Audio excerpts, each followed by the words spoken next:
the Elegoo Saturn 3 12K 3D resin printer. Let's give it a review. Biff, pow, zap, clunk, clunk, ouchie. Hey guys, when I recently reviewed the Saturn 3 Ultra, whilst I liked how it performed, I felt it was overpriced for what it was. However, I did feel that the standard Saturn 3 would be more appealing to many. So I'm very grateful to Elegoo for sending me this unit to review for you guys. From the off, I do like the appearance, which, let's face it, is identical to the Saturn 2. And we shouldn't be surprised by that, as it is the same carcass. And that's just one of the ways that Elegoo keeps its costs down. And why not? But this does mean that the switch is located sensibly on the front, which I do like. The power point is at the rear, and the USB port is located at the furthest point on the right hand side. If space is a premium to you, you may find this a long reach and a bit of a nuisance. And remember, there's no Wi-Fi or Ethernet with this model, so this connection point is vital. The build plate sports a funky etched design and feels typically Elegoo solid. It has a big knob and two large hex bolts for the 2-point ball adjustment system. And this actually got me thinking. In my review, I completely failed to notice that the Saturn Ultra has the 4-point adjustment system, though I did spot and compliment it on the Mars 4 Ultra. And that's because many folks find the 2-point system less reliable, especially with larger build plates. Now, I can't help but think that Elegoo have made a mistake here. It seems they're saying our Ultra models have a much better 4-point system, which is nice. But the thing is, just about every other printer company uses the 4-point system as standard. So does this mean that Elegoo is basically admitting that up until now they've been using a less than ideal build plate? I think maybe it's time Elegoo scrapped the 2-point system altogether. The resin tray remains a sturdy metal affair with a clear max level indicator, and I'm delighted to see that it comes as standard with a PFA liner rather than the mythically quicker ACF liners that now seem to be showing up everywhere else.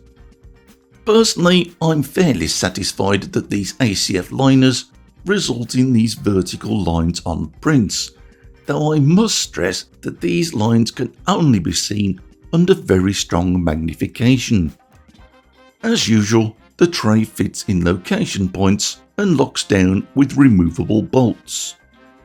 Behind the tray and under this cover, we can see a USB port which is for a supplied carbon air filter to reduce resin odours. There's also, of course, this vent port included in the back of the lid. The Z-arm is square and firm. It rides smoothly on these nicely spaced dual linear rails, lending itself to an impressive overall print height of 250mm. The menu screen is large and clear, though it may look a little fuzzy to you.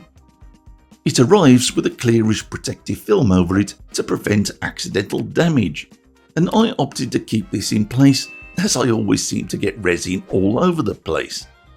So, if you can ignore that, you'll note that it's still a nice, easy to operate user interface. Now, the main reason why this is a Saturn 3 and not a Saturn 2 is because of the light source upgrade.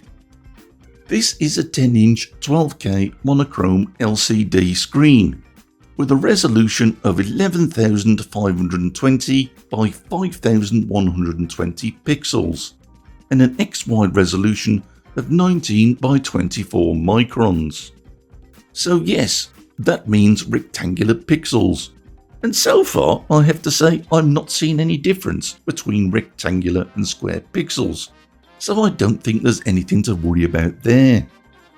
Elegoo have fitted their replaceable 9H tempered glass, which protects the LCD screen and hopefully prolongs life.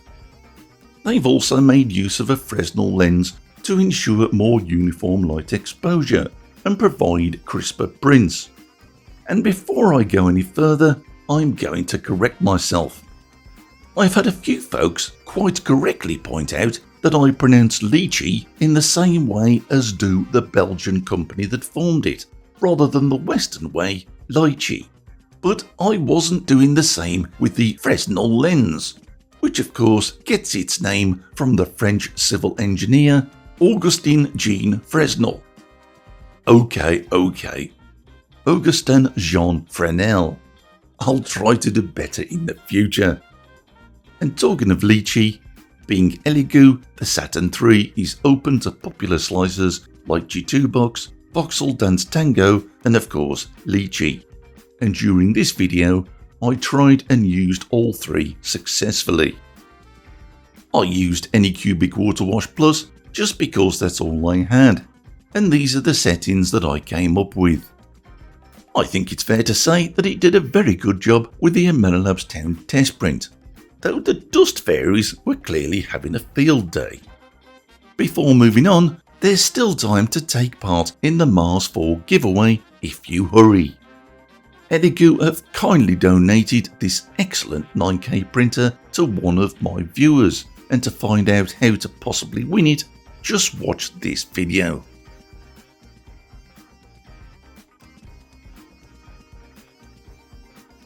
The open source ring also came out well. It's beautifully clear. Again, I opted to print this ring designed by TOMAS WITTELSBACH, and this one by Eric KELLER, and of course the MEPHISTO head by Wicked 3D. The 12K certainly does its job.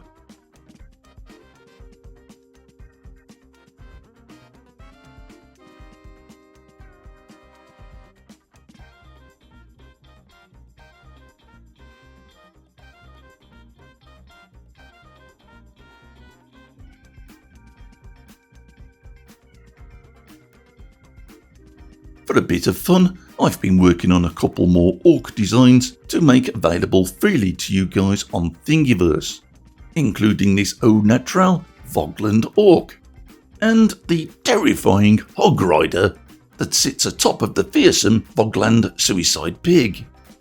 While small and cute in stature, the Vogland Pig probably has the tastiest meat in Vogland. However, nature has been kind to it, giving it incredible strength and such a violent disposition that trying to eat one is tantamount to committing suicide.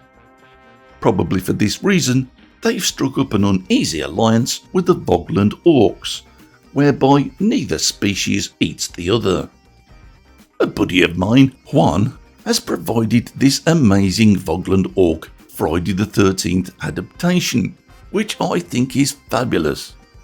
He's kindly given me permission to share it with you guys freely on Thingiverse, and he's also provided a time-lapse video of the build which you may enjoy watching. So what do I think of the Elegoo Saturn III? Well, there's nothing not to like really. It makes no silly fast printing claims, and it uses its 12K precision to produce quality prints. Its price is reasonable for a mid-range 12K machine, and the overall quality of the printer is typically Elegoo. It has no Wi-Fi, unlike its rival Anycubic Photon M5, but that has no Fresnel lens. I would like to see Elegoo scrap the 2-point adjustment system for the more ubiquitous 4-point system, but so far it hasn't personally let me down. Looking again at our real user database, we can see that you guys are telling us that Elegoo do a better than average job of looking after their customers, and that's critical knowledge for any purchase. In short, it's an affordable, reliable mid-range printer that will please the user, and that's all we can really ask for. So that's it for this video guys. Look out for that Mars 4 giveaway, and also the Vogland Orcs available on Thingiverse. Take care guys, and thanks for watching.